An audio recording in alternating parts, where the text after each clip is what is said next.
Слушате Пелагониска хроника. Радио Пела 96,8 FM. Настани на денот. На денешната втора поред седница на Советот на Општина Прилеп во новиот состав, конституирани и потврдени комисиите за работа на Советот на Општина Прилеп. Зошто мечка нападнала човек? Што ги тера дивите животни да се приближуваат до луѓето во овој период, глад, страв или бранење на својата територија? Како да се заштитат луѓето и да ги почитуваат правилата на дивината? Разговаравме со ветеринарот по струка и професор Игор Галовски од ветеринарната струка при Средното општинско училиште Орде Чопела Прилеп. Продолжуваат случаевите со информации за лажна сообраќајна незгода, каде жртви од измама се стари лица. 88 годишна битолчанка измамена од прилепчанец и крушевчанец. Времето денеска врнежливо со температура до 16 степени Целзиусови. Урбан маркетинг.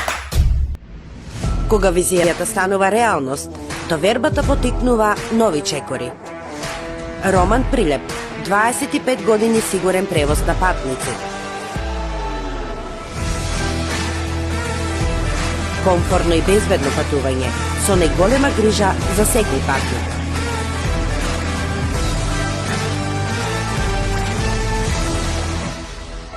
Патувајте со Роман Прилеп.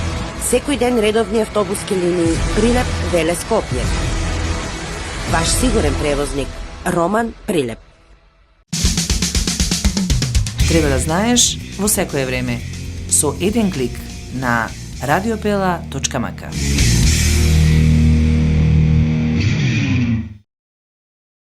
Урбан маркетинг.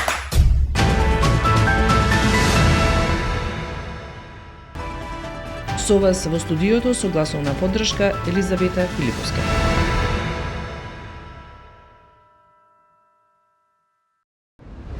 Советниците при Советот на Општина Прилеп денеска одржаа втората седница, а на дневен ред се најдоа формирањата на комисиите за работа на Советот на Општина Прилеп. Комисиите се составени процентуално, според вкупниот број на членови, така и распределбата. Колку што има секоја политичка партија членови во Советот, толку има и советнички места. Од вкупниот број на советнички места имате добиено пропорционално колку што треба според пресметката како што треба да се изведе. Запазен е деловникот при работа и стои статутот на Општина Прилеп при распределување на советничките места за сите политички партии без разлика дали се во позиција или опозиција. Нормално мора да имаме опозиција, како што кажавте, седниците се отворени, вие слободно ќе ги кажувате вашите ставови и вашите прашања. Тука нема да има никаков проблем. Не е поентата дека тоа што имаме столче во комисијата за протокол и честитки. Факт е дека сме исклучени од сите клучни комисии во кои се донесуваат важни и битни прашања за Советот на Општината. Тоа е исто како да сме вклучени во Советот, меѓутоа не учествуваме. Дали знаете дека од 6 постојани комисии во Советов, ние имаме само едно за положување и кебани.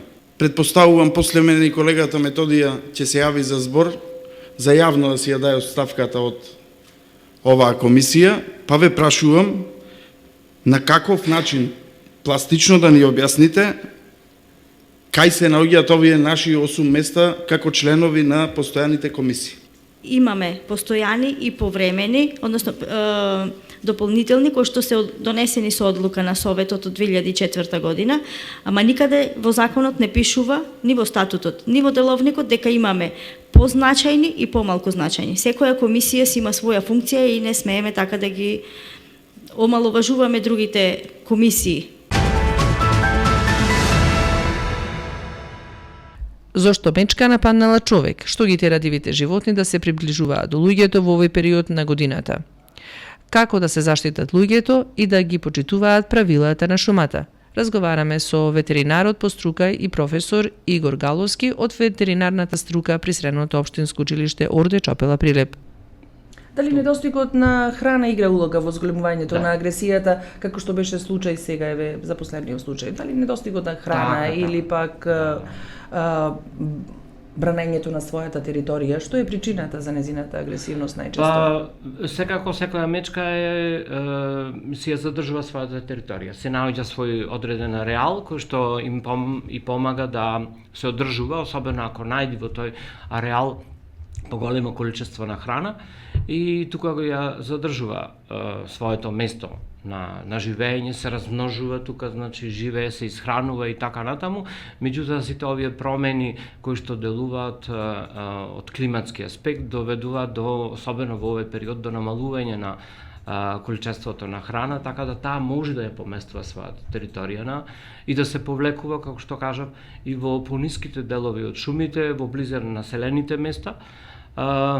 До некаде и ние сме криви, виновни, да речам, особено постоењето од тие диви депонии или ѓубришта каде што многу често можеме да најдеме исфрлени остатоци од храна и со тоа што ние на тој начин ние примамуваме да се доближи до овие пониски подрачја, така да се почесто се случуваат да бидат блиски оние контакти и не само со луѓето, него и со животните, домашните животни кои што екзистираат на тие подрачја, па исто така доста често се тука погодени и пчелите, односно одгледувачите на пчели, пчеларите и сето тоа им овозможува тој недостиг на храна да го надополнува со овие извори.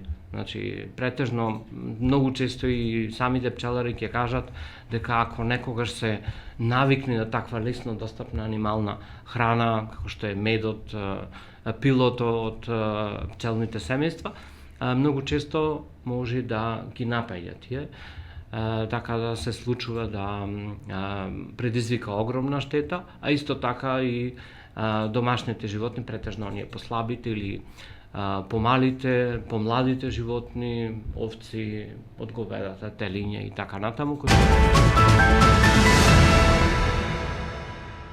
Продолжуваат случаите со информации за лажна сопреќајна незгода, каде жртви од измамата се стари лица. Овој пат 88 годишна битолчанка била измамена од Прилепчанец и Крушевчанец. Полицијата уапси Прилепчанец и Крушевчанец за телефонска измама со добро позната лага дека близок член на семејството направило собреќајна незгода и се потребни пари да се извлече од ситуацијата. Овој пат жртва на измамниците била 88 годишна жена од Битола, а повикот се случил кон крајот на август. Пријавените довеле во заблуда 88 годишна жена од Битола, така што телефонски со лажно представување ја известиле дека незиниот син предизвикал собреќајна несреќа во која прегазил 8-годишно дете, а незиниот син и неговата сопруга биле повредени. Доколку сака да го спаси синот од кривичен прогон, требало таа да уплати 72.500 денари. Откако ги зеле парите од старицата, пријавените заминале, а оштетената подосна сватила дека е измамена, информираат од полицијата. Измамниците биле уапсени, но тие се малкумина од многите кои се уште не се пронајдени, бидејќи тактиката за извлекување на пари од повозрасни лица се практикува со години, велат од полицијата. Полицијата апелира до пензионерите да не веруваат во приказни од телефонски измамници, кои пак ги следат и добро се информирани за жртвата и незиното семејство. Временска прогноза. Времето денеска беше променливо облачно со локални врнежи од дожд, кои според управата за хидрометеоролошки работи престануваат во текот на денот. Минималната температура достигна 6 степени Целзиусови, а максималната во Прилеп 16. Метеоролозите најавуваат дека по денешниот ден до крајот на неделата времето ќе биде стабилно и суво, но со пониска утринска температура. Временска прогноза.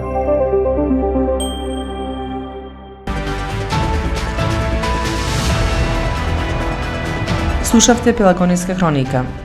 Уредник Гордана Цветановска, техничка реализација Никола Димески, продукција Радио Пела, ноември 2025 година.